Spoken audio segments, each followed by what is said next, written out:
Assalamualaikum warahmatullahi wabarakatuh. Selamat malam rekan-rekan semua. Waalaikumsalam warahmatullahi wabarakatuh. Gimana kabarnya Kang? Sudah sehat? Selamat malam. Malam. Ya. Malam, Kang. Baik, pada kesempatan kali ini, izin untuk mengenalkan diri dulu. Kami dari kelompok 8 akan membahas tentang Undang-Undang Nomor 24 Tahun 2011 tentang Badan Penyelenggara Jaminan Sosial. Nama saya Dani Ramdhani, juga beserta rekan saya para narasumber yang akan mengisi presentasi kali ini. Yang pertama ada Kang Dimas Mei Radita. Halo Kang. Siap Kang. Lalu ada Kang Febri Pansyah. Halo Kang. Halo, siap. Selamat malam. Muhammad Fikri dan Muhammad dari Mesir. Halo Kang. Selamat malam. Baik. Betul. Tanpa berlama-lama lagi, rekan-rekan semua, mari kita mulai analisis. Yang pertama akan dibawakan atau dipresentasikan oleh Kang Dimas Mei Radita. Silakan. Saya share. Baik, asal Materinya saya sharekan ya. siap Kang. Oke.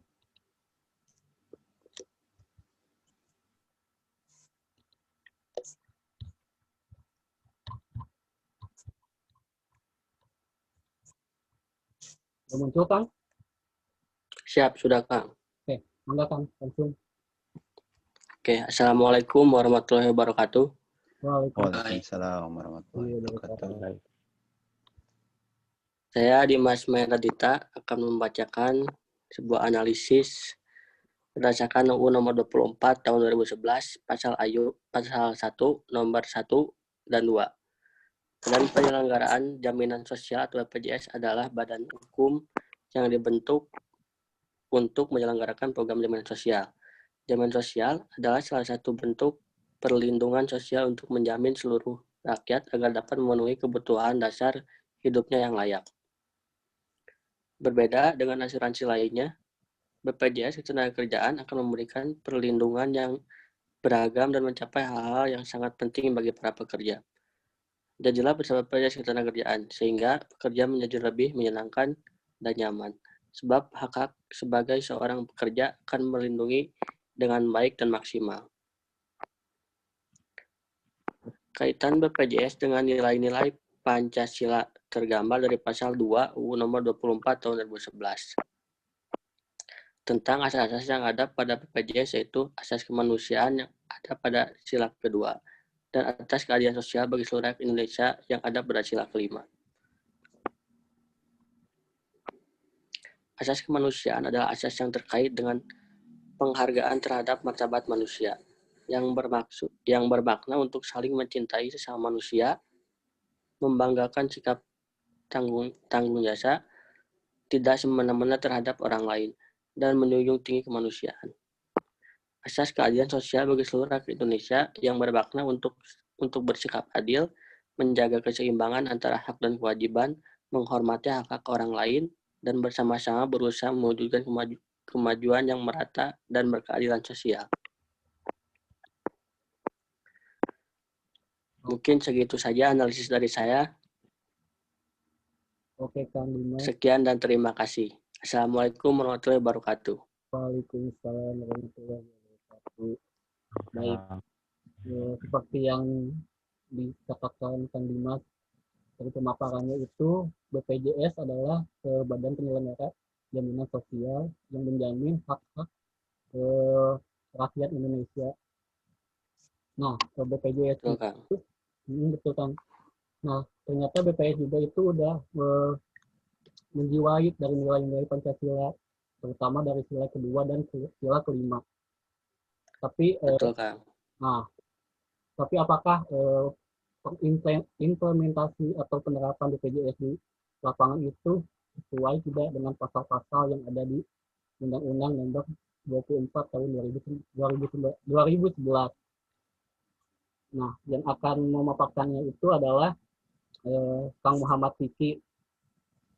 yaitu tentang tarif yang ada di lapangan. Baik pada Kang Muhammad Kiki, silakan untuk menyampaikan presentasinya. Silakan Kang. Baik, assalamualaikum warahmatullahi wabarakatuh. Waalaikumsalam warahmatullahi wabarakatuh. Salam warahmatullahi wabarakatuh. Saya ingin menjelaskan tentang pasal 11 huruf D tentang tarif iuran BPJS Kesehatan. Pemerintah menetapkan standar tarif setelah mendapatkan masukan dari BPJS bersama dengan Asosiasi Fasilitas Kesehatan, baik tingkat nasional maupun daerah. Besaran tarif suatu wilayah tertentu dapat berbeda dengan wilayah lainnya, sesuai dengan tingkat kemahalan harga setempat, sehingga diperoleh pembayaran fasilitas kesehatan yang efektif dan efisien. Pemerintah juga memperbaiki tata kelola BPJS Kesehatan diantaranya terkait kepesertaan. Perpres tersebut membuat segmentasi peserta BPJS Kesehatan dengan merujuk perbaikan kepesertaan penerimaan bantuan iuran PBI dan peserta mandiri kelas 3 yang mencakup pekerja bukan penerima upah PBPU dan bukan pekerja. Ketua Dewan Jaminan Sosial Nasional Tubagus Ahmad Resmi mengatakan kenaikan iuran BPJS Kesehatan dibutuhkan guna memperbaiki tata kelola asuransi kesehatan di Indonesia. Namun, di balik kenaikan iuran BPJS Kesehatan itu, banyak yang menentang dan mempertanyakan keputusan tersebut. Antara lain, contohnya dari Omnibus Law RI. Keberatan kenaikan tarif iuran ini disampaikan Omnibus Law RI selaku lembaga pengawas publik pemerintah. Anggota Omnibus Law RI, Dedan Suparjo Suharma Wijaya, mengatakan terdapat berbagai aspek yang harus diperbaiki dari program JKN BPJS ini. Menurutnya, kenaikan tarif tersebut memberatkan masyarakat selaku peserta BPJS.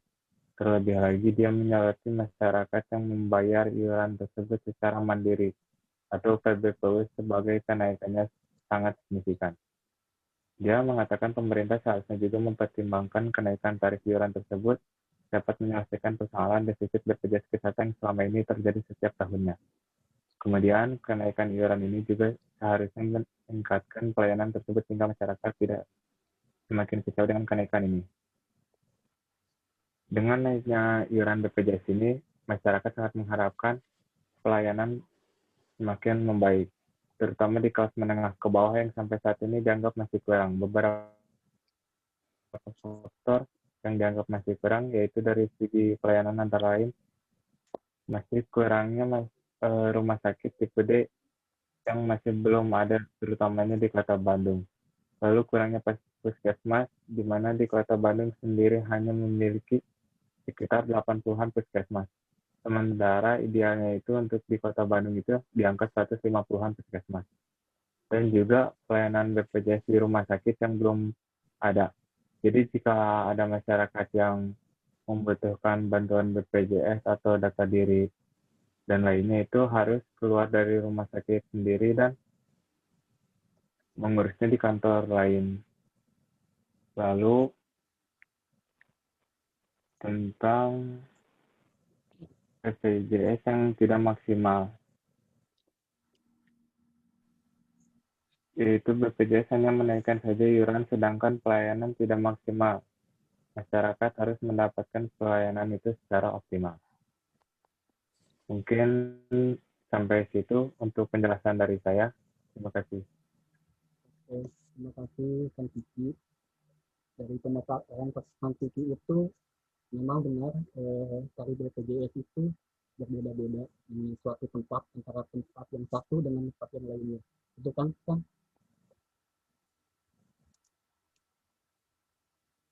Ya.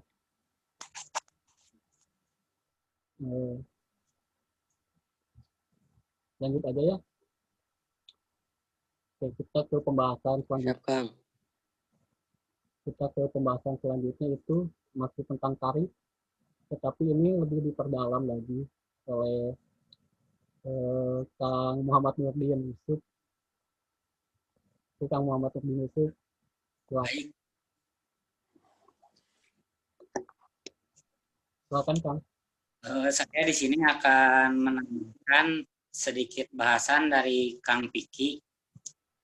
Presiden Jokowi menaikkan tarif BPJS Kesehatan melalui Perpres nomor 64 tahun 2020 tentang jaminan kesehatan di tengah pandemi virus corona. Kenaikan berlaku bagi peserta mandiri kelas 1 dan kelas 2 mulai 1 Juli 2020. Peraturan ini sekaligus menggugurkan kebijakan sebelumnya yang dikeluarkan pada 2019. Rincian kenaikan iuran diatur dalam pasal 34. Iuran peserta mandiri kelas 2 dan kelas 3 ditetapkan masing-masing sebesar Rp 100.000 dan Rp150.000.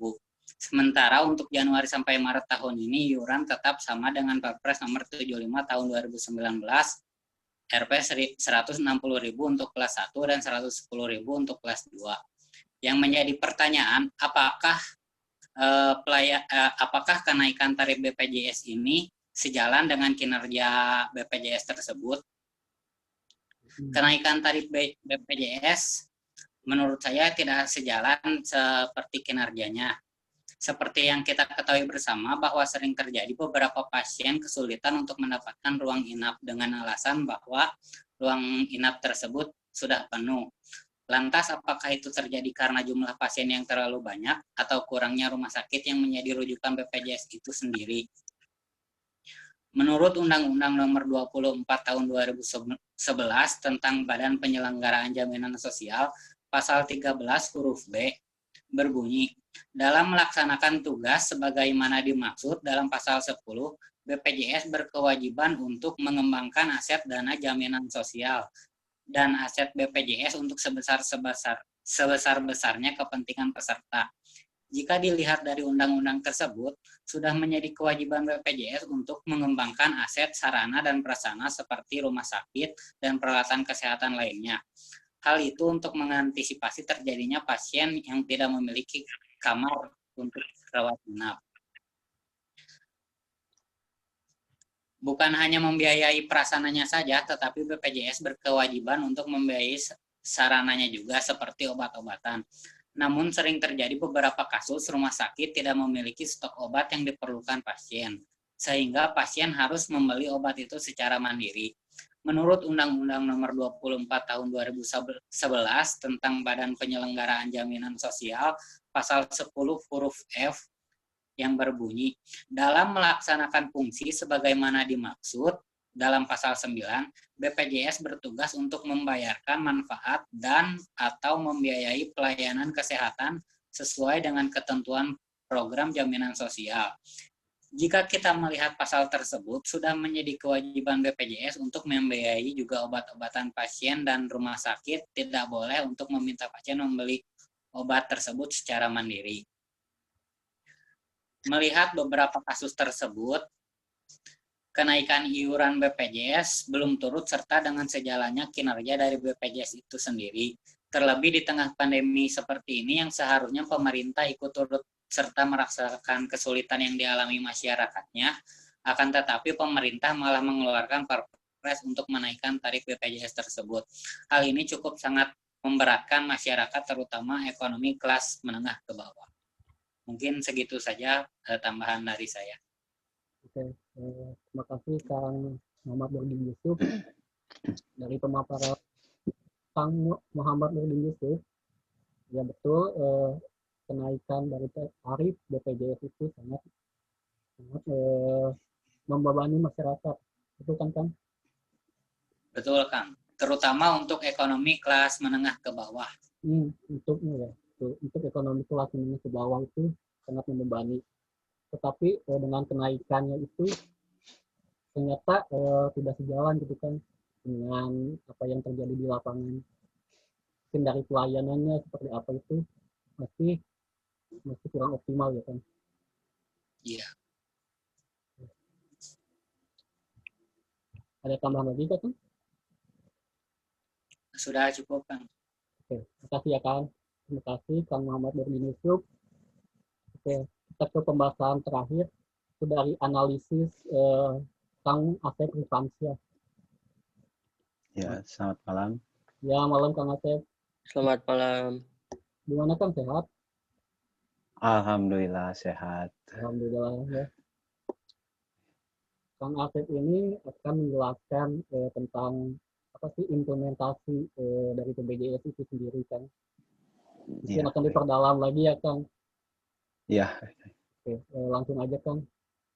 Mulai aja ke pemutarannya. Baik, Assalamualaikum warahmatullahi wabarakatuh.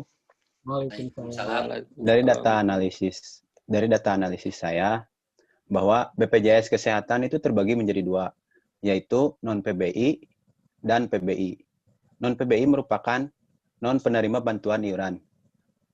BPJS non-PBI ini diberikan kepada masyarakat yang mampu, yaitu contohnya seperti karyawan yang memiliki pekerjaan dan gaji yang tetap.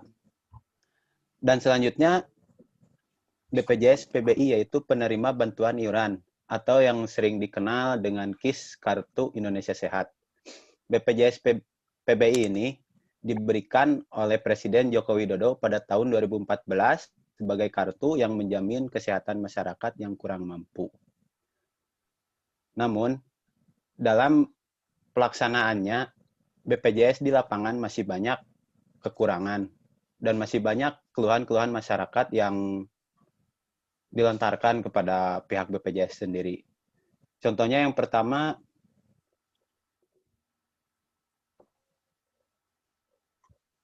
pada pasal 10 Undang-Undang Nomor 24 Tahun 2011, salah satu tugas BPJS adalah menerima pendaftaran setiap peserta. Dalam pendaftaran peserta, masih ada kekurangan, yaitu dibutuhkan waktu sekitar 1 minggu untuk proses aktivasi BPJS Kesehatan, agar penggunaan BPJS bisa aktif.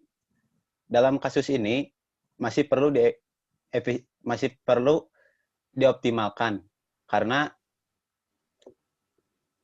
sakit dapat menimpa kapan saja. Selanjutnya, yang kedua, dalam masalah fasilitas kesehatan, masih banyak keluhan dari masyarakat karena seseorang hanya dapat memilih satu vaskes atau fasilitas kesehatan yang dirujuk dan tidak bisa ke vaskes lain. Tentu ini sangat menyulitkan warga yang bepergian jauh. Selanjutnya adalah rumitnya alur pelayanan BPJS Kesehatan. Karena menerapkan alur pelayanan berjenjang. Setiap peserta wajib terlebih dahulu ke vaskes pertama sebelum ke rumah sakit untuk meminta rujukan. Setelah di rumah sakit pun masyarakat masih harus menunggu karena banyaknya antrian dan fasilitas kamar pun terbatas di rumah sakit. Kedua kasus di atas bertentangan dengan asas manfaat pada pasal 2 Undang-Undang Nomor 24 Tahun 2011. Asas manfaat yang dimaksud adalah asas yang bersifat operasional yang menggambarkan pengelolaan yang efisien dan efektif. Yang keempat adalah keluhan dari peserta soal pembayaran biaya dan yang tidak sepenuhnya ditanggung oleh BPJS. Hal ini bersinggungan dengan pasal 2 Undang-Undang Nomor 24 Tahun 2011. Yaitu BPJS seharusnya menyelenggarakan sistem jaminan sosial berdasarkan asas kemanusiaan, manfaat, dan keadilan sosial bagi seluruh rakyat Indonesia. Yang kelima, masih banyak rumah sakit yang mencari alasan untuk tidak melayani warga yang menggunakan KIS. Alasan yang diberikan rumah sakit bermacam-macam, namun pada umumnya beralasan bahwa kamar pasien penuh. Padahal kamar pasien masih banyak yang kosong. Hal ini tentu bertentangan dengan pasal 4 huruf C Undang-Undang Nomor 24 Tahun 2011 tentang prinsip keterbukaan. Prinsip keterbukaan merupakan prinsip yang mempermudah akses informasi yang lengkap, benar, dan jelas bagi setiap peserta. Setiap keluhan tersebut sudah dilakukan wawancara antara Aiman dan Direktur Utama BPJS. Direktur Utama BPJS Kesehatan Fahmi Idris mengakui masih ada banyak permasalahan dalam program BPJS Kesehatan. Oleh sebab itu, pihak BPJS Kesehatan akan memperbaiki pelaksanaan di lapangan. Pelaksanaan BPJS Kesehatan harus lebih baik karena meningkatnya peserta BPJS Kesehatan dan juga mitra BPJS Kesehatan seperti rumah sakit, klinik, dan dokter. Tidak hanya itu, dalam wawancara Aiman Wicaksono kepada Direktur Utama BPJS Kesehatan yang dilakukan tahun lalu menyangkut kebijakan baru dan antrian belasan jam. Untuk menyikapi itu, pihak BPJS telah mengembangkan sistem rujukan daring untuk mempermudah masyarakat melihat rumah sakit mana yang tidak padat dan memastikan waktu pemeriksaan agar tidak perlu menunggu lama di rumah sakit. Dan Fahmi Idris juga mengakui bahwa sistem BPJS Kesehatan saat ini masih perlu diperbaiki. Oleh karena itu, dalam pernyataannya, penataannya juga membutuhkan dukungan dari pihak rumah sakit dan distribusi peserta BPJS Kesehatan bekerja sama dengan pemerintah daerah setempat, sehingga tidak ada penumpukan pasien. Itu pembahasan dari saya.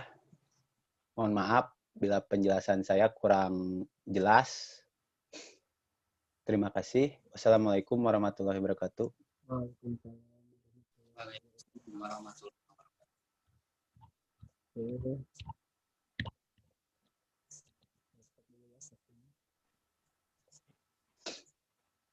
Terima kasih kepada rekan-rekan semua yang sudah hadir. Tentunya menjelaskan tentang apa itu BPJS Kesehatan, lalu pasal-pasalnya, realitas seperti apa yang terjadi di lapangan. Kesimpulannya adalah BPJS adalah badan penyelenggara jaminan sosial yang dibentuk oleh Presiden Susilo Bambang Yudhoyono yang waktu itu di Jakarta pada tahun 2011. Nah, tapi dalam kenyataannya atau dalam penerapannya itu masih banyak kekurangan. Betul ya, Kang? Betul, Kang. Betul. Ada yang mau menambahkan saran atau kritik pada BPJS? Mungkin?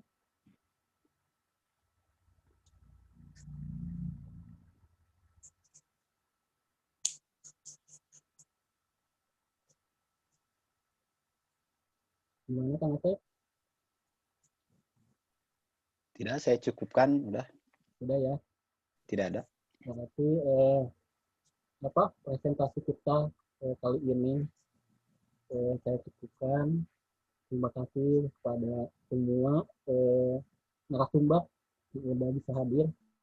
Terima kasih juga kepada Bapak dosen, Bapak Ridwan Hakim ya, selaku dosen kita di mata kuliah Pancasila. Saya Dani Ramdhani, mohon maaf apabila ada kesalahan kata atau tutur bahasa yang kurang berkenan.